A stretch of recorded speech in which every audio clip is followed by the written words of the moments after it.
Cool. Hi everyone and welcome back to episode 3 of Motherhood, Mayhem Me. I'm Nat and today we have our first guest. So this is Jess. I'm going to pass over, she's going to give you a little introduction and we'll go from there. Go for it. Hi, I'm Jess. Me and Nat actually met on TikTok and I've got a little girl. She's just turned 18 months and I'm a working mom. I have a business on the side and I just love interacting with new moms and also connecting about life because it can be hard. It's insane being a mom and you probably can agree that. Yeah, 100%. Do you know what's crazy as well is you're probably the same as you talk on your TikTok. It's so nice but weird having someone on the other end now where I'm like, oh hi, like we're talking about it. Because you're so used to just recording yourself and chatting away to the phone. It's such a nice thing. So I want to go back to the start with you, if that's okay. So did you decide you want a baby? Did it just happen? What was can you set the scene for us of what that looked like for you at the time? Of course. So I got married, as you do in my culture. It's very Yeah. important to get married and start having babies. We were actually having renovations done on the house, so we shouldn't have been trying for a baby. We shouldn't have all. And as you know, you grow up having kind of different courses at school growing up. Like if you Yeah. touch a boy, you are going to end up having a baby. It will happen straight away. And it didn't happen for me. And I don't know Okay. how kind of easy or not easy it was for you to have a baby, but I had to try. And I didn't have to try for as long as like a lot of mums do. I think Yeah. it's different for everyone. But it was really tough thinking, what the hell is wrong with me? Like, why can't I have this baby? And I think I really relied on having her, and you just try so hard and it just wasn't fun. I don't think trying for a baby when you're actually trying is fun at all. And I think a lot of people can relate to that, can't they? I think a lot of people, I was very fortunate, probably too fortunate, that we weren't really trying, but we weren't really not trying, if you know what I mean. And I came off the pill and I'd say 4 weeks later, I was like, oh, wow, this is happening. Like, and that's crazy. And so I can't even comprehend the thought of trying and looking and it being negative. But I imagine that the emotional roller coaster that comes with is something else, I imagine. Like, it's a lot. It was just insane because you always think, okay, what if it's me? But then the doctors always say you've got to wait a year for trying. And I just thought in my mind, what am I going to do if it takes me a year? And kind of, thank God it didn't take me a year. Yeah. And I think I can see I think it took us about 8 to 10 months, which isn't a long time for a lot of people. Some people can take a lot longer, so I felt really blessed. But every time a period comes, it felt like your world ended. And the amount of money I spent on bloody pregnancy I bet they're so expensive, aren't they? so expensive. I think as well, And you just don't expect growing up to struggle. Like you hear about it, don't you? But you think it's not going to be me. I'm going to be fine. So I bet that was quite like a wow. This is actually me. Like it's happening. I just assumed that honestly, like through all these sex education that you get and all the conversations that you have, he'd touch me and I'd be like, I'm having a baby. Yeah, it's fine. And what about your pregnancy experience then? Would you say it's positive? Did you not enjoy it? What was yours? Because mine was very much. I remember my friend saying to me, write in your notes on your phone each week how you're feeling. Each week, nothing. Second week, nothing. All the way through, I had nothing to show for it apart from a bump, to be honest. So I'd love to hear what yours was like. Well, completely the opposite. Really? I think we've been opposite on most things. Obviously, you can see straight away, which is absolutely amazing. I found out when I was pregnant when I was 4 weeks, and I think when you find out so early on, your pregnancy feels like it's lasting a lifetime. Yeah, I bet. And as beautiful it is, I was so excited to be pregnant. I was so excited to be a mom. But I think, I don't know what it was. I saw the positive pregnancy test and the sickness just smacked me in the face. Really? And I lost weight while I was pregnant. Oh my God. How long did it last? So sick. How long did the sickness I got last? to like 16 weeks. Wow. Honestly, I couldn't eat. It was like a quaver here and there, trying to get a nibble, a bit of plain toast. It's mad, isn't it? I just thought, what is going on? Honestly, you're growing this baby, but your body just doesn't feel like yours. It's so mad. It's crazy. And what about like when you went into the second trimester and third trimester? Was there other things that you were like, God, this is a lot, or was it smoother? Or I think the second was definitely my best trimester. I still had swollen feet. I was pregnant through summer and we were having heat waves. So I was like, what the hell is going on? I bet. My feet are swelling when I was going to work. People are like, why are you coming in flip-flops to work? And I was like, my feet don't fit in anything else. It was absolutely insane. It got better, and I felt the most confident. I don't know about you. I've always Yeah. had issues with my body confidence and things like that, and I was the most confident when I was pregnant. I just wanted to show off that bump. It's so crazy to me though, isn't it? Because when you're not pregnant, a tight dress, you're like breathing in, not eating anything like that's going to make you have a belly. And then you're pregnant, you're like tight dresses, get it on display. And no one bats an eyelid, do they? Whereas if you were just a bit larger and you wear a tight top, people straight away say something about it. And And I think a lot of people feel that. I think that was my in, to get every tight dress that I could find. Yeah, and wear them. I'm wearing the dress now. And I haven't worn them since, and I've No. never worn them before that. But when I felt pregnant, I felt absolutely amazing. I just wanted to show off my bump. It was, and I didn't have the roundest of bumps. I'm a big girl anyway, and Yeah, I I didn't. think you I just didn't need to have know. this whole Yeah, like round bump, and that's another thing actually it's good to share, because yeah, in pictures and influencers, as we were just saying, and all this sorts of things, it's the perfect bump, the perfect yeah, body. Woo. And I didn't get that. I don't know what it's called, but where it's like a B-shaped bump, so yeah, mine wasn't yeah. actually like a round bump for ages, and I remember thinking like, what? What's this? It's crazy. Mine literally had the indent from where my jeans used to sit, high waisted, Yeah.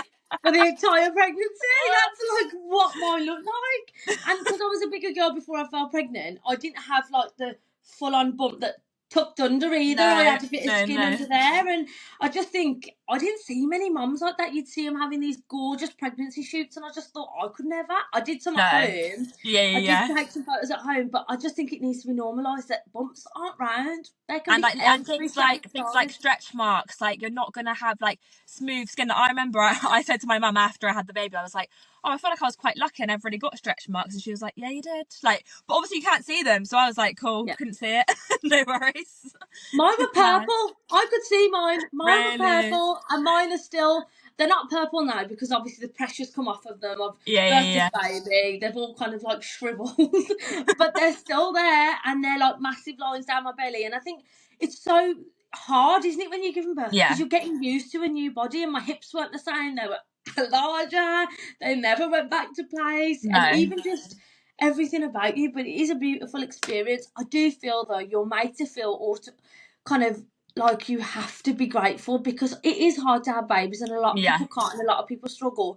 But I think it's relative. We also are allowed to feel what we're feeling in that moment, and I think mums can feel so lonely and feel like I Hmm. can't speak about it because I will upset someone, and I think that can make it really hard. Yeah, I remember for myself feeling in the first few weeks, I would look at this baby and I'd think like me and my partner would look at each other and think, have we done something wrong? Like, should we have done this? Because it's such like a big change, isn't it? That, and I think in the beginning, looking back now, like we're only 9 months in, but looking back, that first stage is very like samey, isn't it? Nappies, feed, sleep, maybe not sleep. It's very same. So I was just sat there thinking, what have I done? And like you said, you are almost guilty for saying that because you know that people are struggling, but it's so true. And I bet for a lot of people it's true. And it's so hard, that initial stage of like trying to figure out like, this is my life now, I've got a baby, but what's going on? It's so hard, isn't it? It's such a weird one. I know. No, I agree. Like my postpartum was really hard in so many ways, but you automatically feel like, okay, no, you're not allowed to feel like that. You've got this beautiful baby. You're meant to be looking after this baby. You need to kind of get your stuff together and just continue. Yeah. And I think for me, your third trimester is like, oh, come on then, let's get the pregnancy to end. I just want to have this baby. And then when you have the baby, you realise that, oh my God, it's not just having a baby. Your hormones, your brain, nothing's the same. No, You it's feel not. like a different person. Definitely. And what about your labour then? Like, was it on time, overdue? Like, what was that whole scenario like for you? Oh, don't get me started. My husband actually missed the birth. No, he didn't. He did. Our first baby, and he missed the birth. So I got induced. Right, okay. I had 2 or 3 sweeps before that. She was kind of having a lot of times where she wasn't moving very much, and I was used to feeling it at certain times. We do also need to kind of normalise for people, when you're pregnant, you're not going to feel this baby every 5 seconds. Yeah. And also you're hard working and you're doing other stuff. You're not going to realise. No. But so I panicked at certain times, and I'm thinking, is it because I'm thinking too hard, or is she actually not moving? Yeah. So I'd go in, and lo and behold, she's dancing around as soon as they put the bloody scan things on your belly. And they kept doing it, and they were saying, you keep coming in for like no movements. Let's just induce you a week before your due date. So I was due on the 9th of October, and I went in on the 1st of October. Okay. They actually called me at 11 o'clock at night to say, oh, there's a bed free for you now. Wow. My husband had gone on a night shift because they'd prepped us saying, you're going to be there for like 4 or 5 days, don't worry. And my husband's like a locum, so he only gets paid when he goes to work. So we were like, okay, we need the money, the baby's coming, go ahead. Go to work. So I like cozied up on the sofa, the dogs were with me, and I got this call and I just burst into tears thinking, oh my God. So I rang my husband going, you never guess what, they rang me, I'm going to go to the hospital. It just hits you differently. Like, oh my God, you don't think, I feel like you don't realise until, like, it was the moment for me, I literally remember it so clearly, when they took me to the labour suite, and I was sat in there, and I was like, oh wow, like I saw the cot, and I was like, wow, wow, this is real now. It's mad. Honestly, I just think I didn't even get that moment. My birth was crazy. I didn't even get that moment to take it in. Really? I was on the induction ward. I was crying a lot because I'd left the 2 dogs and they're my first babies. And I was like, it's going to be so different to them when they come back, and they're going to think I don't care. And I was so emotional about the dogs. Yeah, me too. I was so upset. People that don't have dogs are probably thinking, you guys are crazy. They don't, but people don't get it. Like, honestly, I would actually say, I'll expose myself here and say that postpartum, my biggest struggle was my dog. I would sit there, I would look at her and just cry. I would look at this dog, this golden retriever, who does not actually care at all. And I'd look at her and just cry and think, you don't like me anymore. Which is, looking back, I think I was a bit delulu, because it's like, do you know what? She's fine. She's absolutely fine. No, but we get sensitive because if you have a dog before you have babies, we in our 20s got our dog, and we brought him up like a baby. He was our son. Even today, I've gone downstairs and it's Mother's Day today, and I've said, you made me a mom. Like, Zoran, you made me a mom. You were my first baby. Like, honestly, we believe it with every part of us, so it is emotional. It is. It's absolutely crazy. So I went in for my induction, and they gave me, I think I got there just past midnight, and she was like, I'll check you over, I'll put your things on, like the straps around your belly. And she gave me a pethidine. I think that's what they inject in your leg.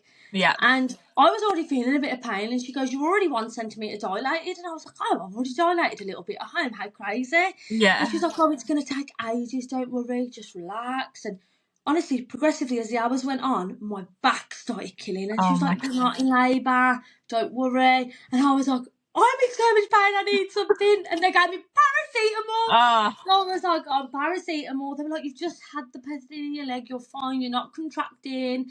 So I managed to get a few sleeps. They gave me the pethidine in the middle of the night, and I think I woke back up at like 8 in the morning, had my breakfast. Oh, it was horrible, just plain toast. I was like, oh, it's like hospital breakfast. And at this point, my mum was there with me, massaging my back, massaging my legs, and she was really like there for me. And I was like, Mum, they need to check me because this isn't right. Yeah. And they wouldn't check me. They said, we will have to wait 24 hours from the last time we checked you. And I was like, are you joking? So anyway, I carried on just having my water and just breathing out, and my mum kept massaging my back, and then it got to like 11 o'clock, and I said, Mum, this is serious. We need to get some more painkillers. And she went to the doctor like that. She's just had some what's going on. And I think it took an hour or two. My waters just went whoosh. Oh, wow. Like out of a movie. And I was like, I told you. And then she checked me. She was like, oh my God, you're 6 centimetres. And I was like, you made me go to 6 centimetres on paracetamol. I was crazy. So angry. And then she said to me, can you walk to the labour ward? I looked at her and I was like, does it look like I can walk? Does it look like I can walk? And I was like going to the toilet every 5 seconds because you feel like you almost need the loo. Yeah. And I said to my mum, Mum, I keep going to the toilet and I feel like I need to push. And it's true, people say it feels like you need a number 2, you need to push. But it's a different type of push. It's like, it's in the middle, like there's a lot of pressure. I always say, it felt like there's a brick on my skin trying to come out. And the woman was like, do not push because you will damage your baby's head if you push. And I was just like, oh my God, you need to get this child out of me then because I need to push. And they said, should we put you in a wheelchair? I said, I can't, lie down. And then they said, oh, your backwaters are breaking, and I was on a bouncy ball by then, and it went all over the ball. It was just a disaster. And then my mum messaged my husband saying, you need to get here, her waters are broke. So I got wheeled off to labour ward, and honestly, it felt like seconds. I was begging for epidural, and they were like, Really? you're 8 centimetres, love, we're trying, but I don't think you're going to get it. They kept lying to me, saying the guy's on his way, he's going to come, just you keep breathing. And then it just got faster and faster, and my mum was like, have gas and air, and the midwife was like, that's not going to help her now. And I was just like, I remember screaming, going, I'm not having more kids, I'll have another dog. And honestly, I was so loud. The mooing. Did you moo while you were doing that? I think, yeah, my partner went out to speak to his mum on the phone because I was like, just get out, just go away. And he said, I walked back in and I heard this noise, and then I walked in and it was you. I was like, oh. Honestly, you can hear it. Like my sister came in because she was going to be there with my husband, but obviously my husband didn't make it, so my mum was there. And she filmed like 6 minutes after I gave birth, and you could still hear me mooing because at this point, like, I hadn't had anything to give birth. So I gave birth at 5 to 3. So I'd only been in the hospital 12 hours. And from the moment they induced me, I gave birth within 12 hours. It's and so I was crazy. It was so crazy. I did it all. Obviously, I had the pethidine at 2 and then paracetamol. That's exactly like me. So I was overdue, and they said, right, we're going to have to induce you. I was like, yeah, fine, whatever. Obviously, you don't really know what to expect. You just go with the flow. And I just trust absolutely everything. I was like, yeah, do whatever you want to do. And they broke my waters, and I didn't get induced in the end. And I think mine was 4 hours start to end on paracetamol. But it was, I feel like for me, that was shocking. Like, I don't know about you. Did you feel like a bit like shocked after? Like, wow, like, what the hell have I just done? Well, they say with your first baby, it takes longer. So when I had her, I was like, is my next one going to fly out? Literally, just come on out. What is going on? Because I'd given birth, and you could see in the video of me, and I've put a few clips on my TikTok, that I just looked shocked. And a lot of people commented on my video saying it looks like she doesn't like her baby, and it wasn't that. I was in complete shock. Yeah. I was just, my legs were shaking, and they put this baby on me, and I was still in pain. Like, to me, I was still in birth. But I also think though, that moment, like where they pass the baby, especially in films and some influencers, it's like you'll love the baby more than anything. It'll be, and that I didn't get that. I remember they passed me him, and I felt, even now I feel a bit guilty saying it out loud. I was holding him, and I was like, I don't know you. I don't know who you are. And it was a real, like, I had to get to know him sort of experience. It wasn't like a, I love you so much. Like, I didn't get that. What was your like situation with that? Well, I was just so out of it. They put her on me, and you could see I'm holding her, but I'm not like, oh my God, this baby. I'm just out of it. I'm staring into thin air. They're bringing needles around me. I did have a tear, so they had to sort that out. And I lost a lot of blood. I think I lost 1.5 litres of blood. So there was a lot going on. And I was just in shock. I think it took me a few hours. It didn't even happen or kick in half an hour or an hour. I think I needed a moment of her not being on me in the nicest possible way for me to just recoup, let them stitch me up, let me get over what's just happened, for me to then embrace her. I just thought it was so overwhelming for the senses. Yeah, that moment of like, it's so backwards, isn't it? Like, it makes sense, but you have a baby, you're in pain, your body's like, you're literally bleeding out, and then it's like, right, cool, off you go, look after the baby. Like, as a mum, you just don't get that looking after yourself part of it, do you? Like, I don't know about you, did your husband have much time off, or afterwards? How did that look? What did that look like for your family? He had 3 days off because, he, like I said, he didn't have that luxury of getting paid while he was off, and the work he does. So he had 3 days off. I'm so lucky because I booked my mum in for 2 weeks and said, you are not leaving this house. You are staying with me. Because I just felt overwhelmed about the situation. And once I gave birth, I was really shocked that my husband had to go home because he missed it anyway. We all know that. I can't believe that. And he came in, I think 7 minutes after she was born or something insane. I only know because the video recording, he wasn't in any of it. So he definitely wasn't there for the first, like, 6-7 minutes. And then he comes in and you can hear him explaining. I've got a few films of him coming in, going, there's traffic and there was this, and it's just insane. But he actually came in and picked her up and named her. I was so out of it, and he was like, what do you want to name her? I said, you name her. Like, I was just so out of it. I was like, you choose. And it was actually a name that he picked that he didn't like, and I was really into, and he picked that, and he was like, no, it can't be anything else. Her name's Aria. Oh, lovely. Oh. So yeah, he had her, and I've seen videos recently where he's given her her first bottle, and I was convinced I fed her off my breast for the first time. It's And then I crazy. saw this You video. don't remember, do you? Like, you don't. I don't You're so remember. out of it. It's mad. I feel cheated. I looked at that video and I went, "Hold on, my memories are wrong. I thought she fed off me for the first time, and he fed her first." It's crazy. What was your kind of, let's talk about when you first got home, because I feel like that's a thing that I didn't really hear much about. And for me, when we got home, I remember we went to my mum's first actually, then we went back to our house. And that first moment of being sat in the house with the baby and us two and the dog, I was just like, what? What is this? What is going on? That was a moment for me where I was like, this is real now. This is real life. Yeah, it's crazy. I mean, we popped off to my grandparents first because that's her great grandparents, and I really wanted Okay. to surprise them with her just coming out of hospital, and that was Yeah. amazing. And then we got home, and my mum was there with a cake and balloons, and my Aww. sister and my mum were going to stay. But they were so good at just helping enough, but also giving me and my husband the time just to have Yeah. our time with the baby. And I think it was just, like I said, a shock. I don't know what your postpartum was like, but I came home with my own set of nappies because I Yeah. wasn't only just sorting her nappies out, I was Yeah. really struggling, and the bleeding after birth and just everything else. And you I don't hear really about that, do you? struggled. You don't hear, like, for me, I feel like you could do all the research, but no one really prepares you for what the aftermath of it looks like. Because I was the same. I got home and I remember for like, well, for in my case, weeks. So I actually have been really unlucky that I only stopped bleeding about 7 months after. And so that's like a long time. But in the beginning, obviously Yeah. it's not been anywhere near as what it was like at the beginning. But I remember thinking, like, is this normal? Because you just don't get told about how much No. is gonna like come out of you. Like, it's very like, it's different, isn't it? It's not a period. Like, it's not. No. No. It's like Niagara Falls. It's like Yeah. giving birth all over again.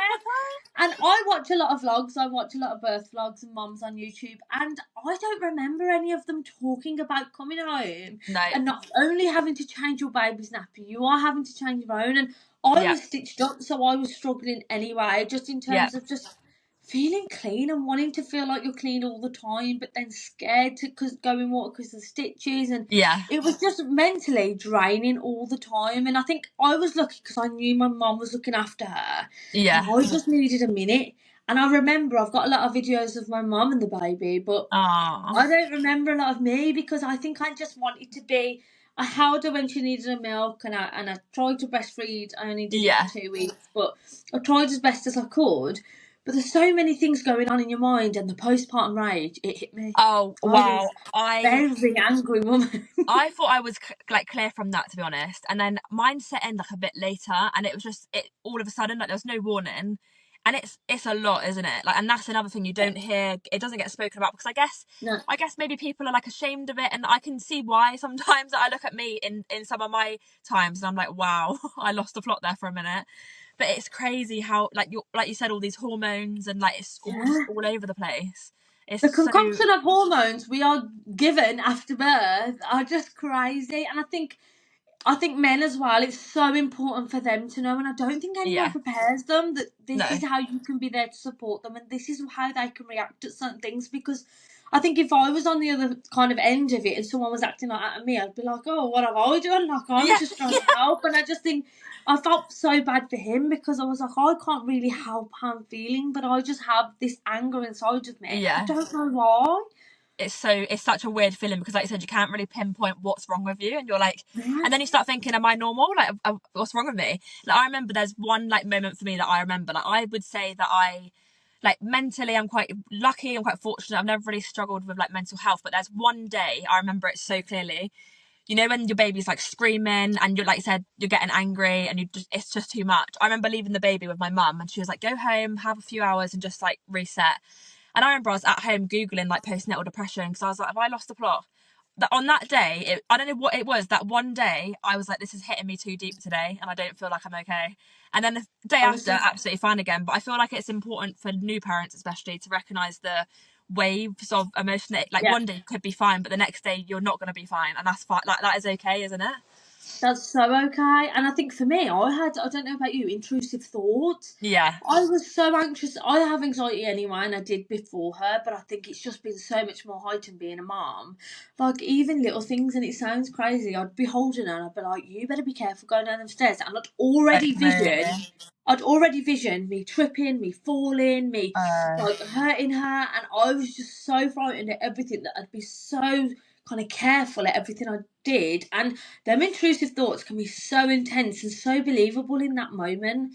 And I look back now and I just think they did feel so real. And it was only after I heard a few people talking about intrusive thoughts, and I was like, oh, is that what I had? Like, I honestly thought, why are you thinking like that? What is wrong with you? Like, I bet that you was just so take it out on yourself, exhausting. don't you? I bet that was so exhausting for you as well. Like every time, like thinking of, because I had a few here and there, but like I said, I'm quite like I think my brain's just so laid back that I'm like, yeah, whatever. So that must have been Yeah. a lot for you. That every time you were holding her, like that sounds like it was a lot. It's just exhausting, and I think also she slept really well, bless her, and she was in a snooze pod. But it's just the whole, is her stomach going up and down? Yeah, Is she yeah, breathing? And I think that's quite normal. And also, I want to say to mums that don't feel like that, that's okay as well, because I think yeah, a lot of mums can hear us talking about, I was checking if they're breathing, I was so anxious, and we talk about it because there's going to be people that kind of feel like that. yeah, But I also want to say to the mums that don't have to check. That's amazing too. It yeah, doesn't mean that you don't totally. care. It just means that you're okay, and that's really, really good. It doesn't Yeah, mean that I'm a better mum because I'm bloody going crazy and checking my baby's breathing every 5 seconds. Like, I think that's something that if I could, and obviously I couldn't, I would change it. It's just you yeah. can't help how your brain's wired, especially while having a baby. It's whatever you dealt with, isn't it? Yeah, it's like the cards that you're dealt with. You just got to deal with it, haven't you? In that time, what would you Yeah. say? This is quite a personal thing, so obviously answer it how you will. But what if you could look back on your whole parenthood journey so far and pick out something that you found the hardest out of this whole ride so far?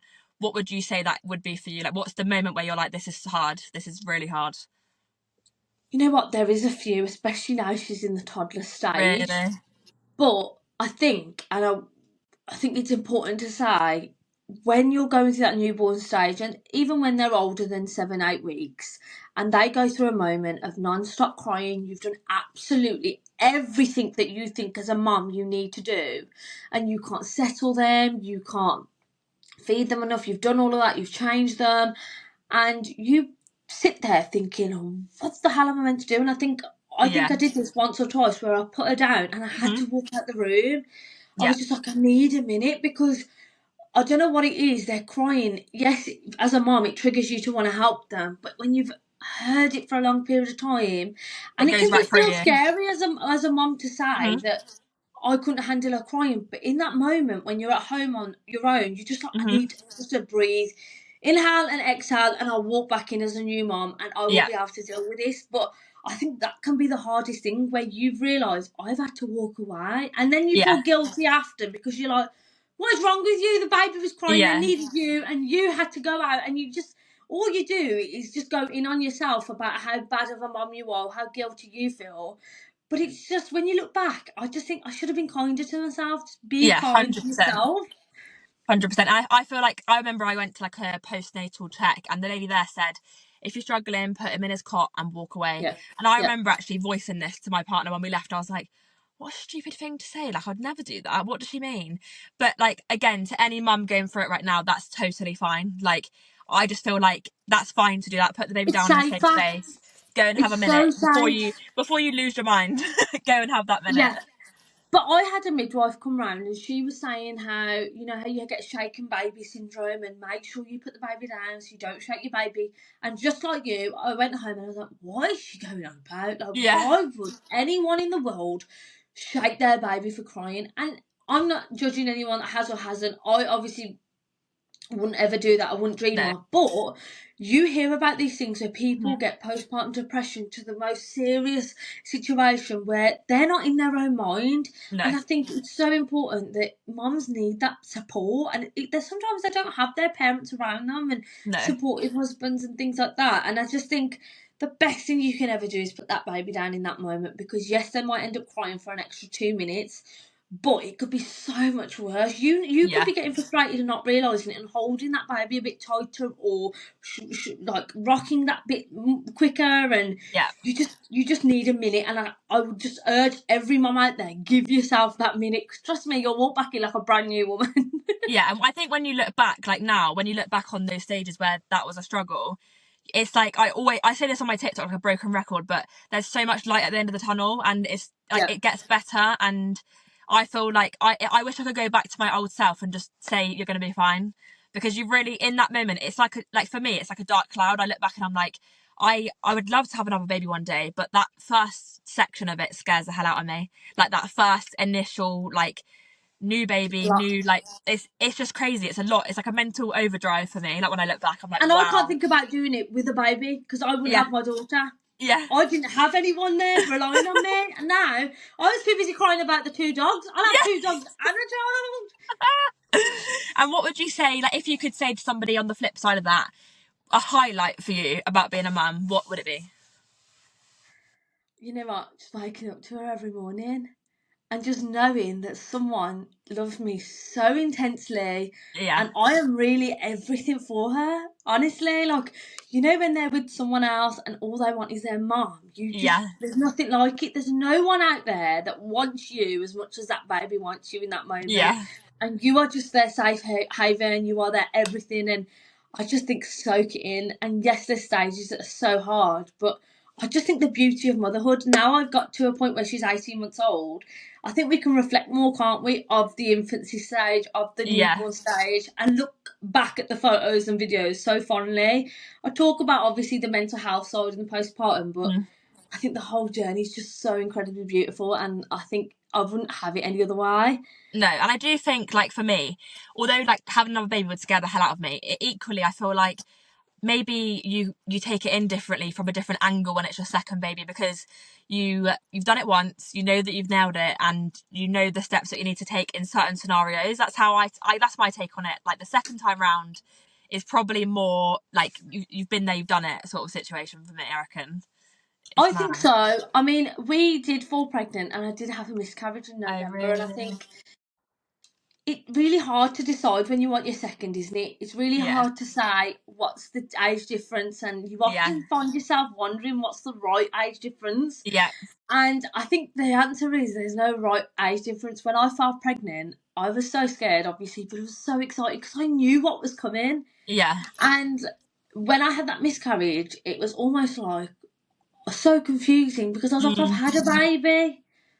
I have had a positive pregnancy test and she's sitting next to me. Like, why is this happening? So I think the whole process can be so hard for a woman because there's just so many obstacles, isn't there? And obviously me having a miscarriage, I don't class as an obstacle, but it is something that happened. And it's just, I think we get the worst end of the stick as women, just in terms of every end of Was that as well for you one of those moments, like when you had that miscarriage, when you thought, like, wow, I never thought this would be me? Because from a perspective of someone who hasn't had one, that's how I take it. Like, I'm like, that would never be me, because you're just naive, aren't you? You don't really understand what could be you. So especially like because you've already got a baby. And I think looking back now, we were so naive because why wouldn't I have a miscarriage just because I've got another baby? But you just, I never researched it. I never needed to know a lot about it. I knew people that have had miscarriages and I knew kind of a bit about it. But like you said, I never thought that I would be touched from that. And I think going through one, especially when I started bleeding, I still convinced myself, oh, people bleed when they're pregnant.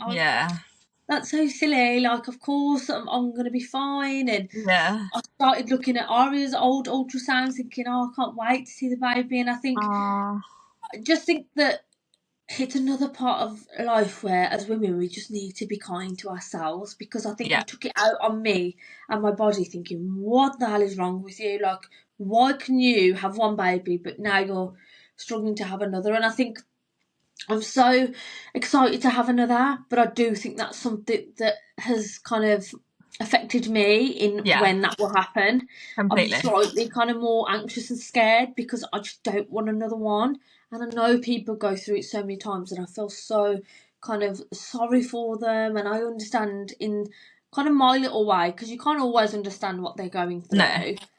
But it also reminds me how much I want the second baby. Yeah, and it's also for me, like I see this a lot actually on social media from people who maybe haven't got children. If someone puts on a TikTok, for example, and says like we've had a miscarriage and shares their story, a lot of comments can be like, "You've already got one. Is one not enough?" And that comment for me, and especially for you because you've been through that now, that must trigger you to the end of the world because it's not taking it away from your first child, is it at all? But you're still allowed to struggle and have problems even though you've already got one. So that comment always triggers me when I see that.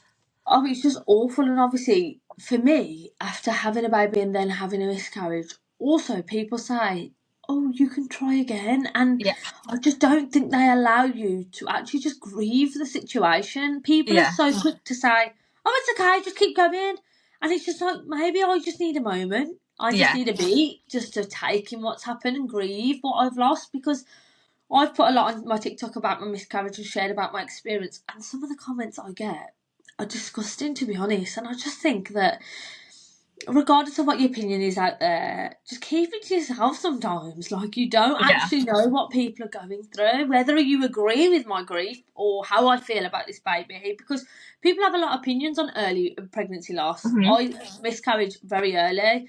I would have been around 5-6 weeks. To some people, they wouldn't have even known they were pregnant at that point. Yeah, But for me, I'm just like, I did know. yeah, So, exactly. You did know, so it happened. It's real. yeah, and I'm not making up that there was pregnant on that test when I tested it. Do you know what I mean? And Yeah, I think that can be hard, but I think that just comes part and parcel with us sharing our story. And I just love, yeah. obviously, your account sharing everything about Thank you. being a mom. And for me, it's so important to share not just the amazing times and the laughs. It's about showing that my house is a tip 100% of the Yeah, time. I have a pile of clothes on a yeah, changing table that I never used, and it's just become the storage unit of all the yeah. clothes that are washed. They're washed, but they're just never going to be put away, because by the time I've used all the clothes, it's a new washing bowl that needs to go It's in the so true. laundry. And it's It's just so life true. happens, and we're all the same. And I think I would have loved going through that newborn stage and also going through a first year of seeing videos of that and thinking, Yeah. oh, I'm not the only one. I'm not the only one that has an aesthetically pleasing house with Hmm. candles on all the time, and Yeah. kind of like everything's got fresh Hoover lines in it. And that's not life. Not for a lot of us It's so anyway. fake though, isn't it? And like I absolutely love that trend going around on TikTok where it's like social media is fake because it's so true. It's so refreshing to see people like So refreshing. admitting things that they wouldn't maybe say. And like we were saying before, when you're watching all of these like YouTubers and influencers with all the money in the world, of cleaners and nannies and that you look at that and you think, hang on, my house doesn't look like that.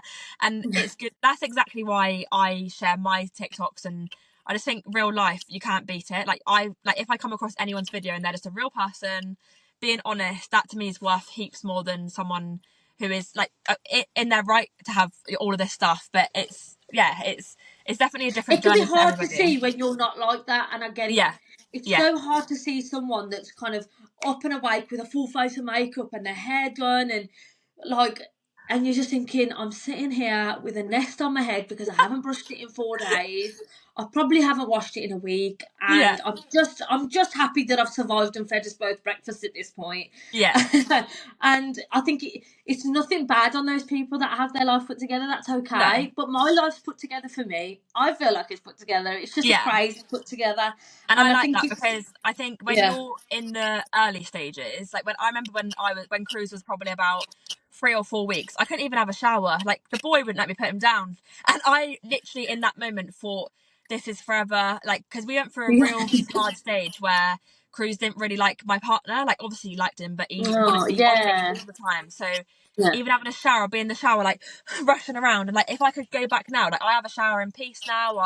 I'm off doing my own thing a lot. Like it gets so much easier, and it maybe not It easier, does. but it gets more. You get yourself back more, don't you? You can I have a think the shower. hard changes. So the Yeah, hard yeah, yeah, things that yeah, happened at the start, they're no longer hard, but you just have new things that are yeah. hard. But you can deal with them new things because you're showered and you're clean and you feel Yeah. like you can deal with them. That's so true, I think actually. at the start, you're not showered, you're feeling like icky and horrible, and you just. I remember going through days thinking, I can smell myself and Yeah, I want to get in that shower and I can't.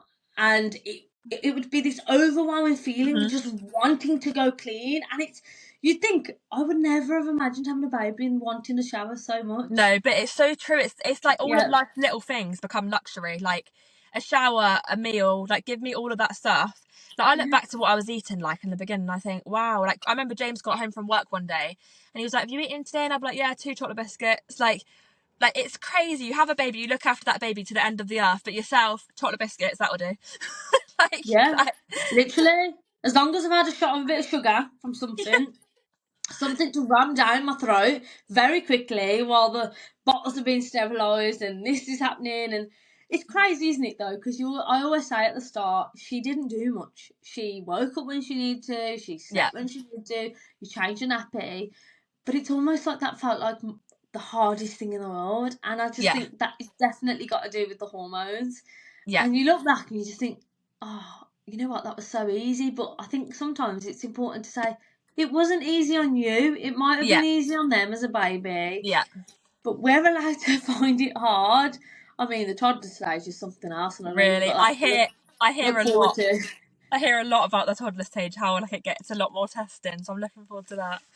I think it's more so saying no and having a little child look at you and laugh, thinking, who are you telling no to? Like, honestly. And when they hit, like, obviously when they hit you, it's not hard, but to them, it's like their way of expressing their frustration. And when you're trying to redirect and do this gentle parenting of, no, we don't hit, we're a gentle girl, and you get hit again, and you're just like, what do I do now? And then you say, no, we don't hit mummy, and then you get hit again, and you're just like, Yeah, like, what do I do now? And then I just go down the route of ignoring because I really don't know what else to do. And I just feel like she's taking the piss out of me, really, at this point. And I just want to, I guess, round it off by, I'm going to end each episode with this because I think it's interesting to hear what people have got to say. If you had yourself in the newborn stages sat in front of you now, what would you say to her? What would you tell her? What would you say? I'd say, look after yourself, take a breather when you need a breather, and just breathe. Like, that's all I'd say, because I remember times where I feel like I was suffocating. Yeah. And it wasn't even suffocating in baby stuff, it was my own hormones and afterbirth stuff. And I'd also say stay strong on your boundaries, because it's so easy when you've got family and friends around you and you want things to look a certain way and you've got people pushing back. And I just think it's your journey. You've become a mom for the first time or the second time. You do it how you want to and you'll never regret it. Yeah, that's great. Right, I'm going to round this up now. Thank you so much for joining me on this podcast today. It's been great to have you on. And thanks for listening, guys. If you've listened, let us know what you thought. And yeah, thanks, guys.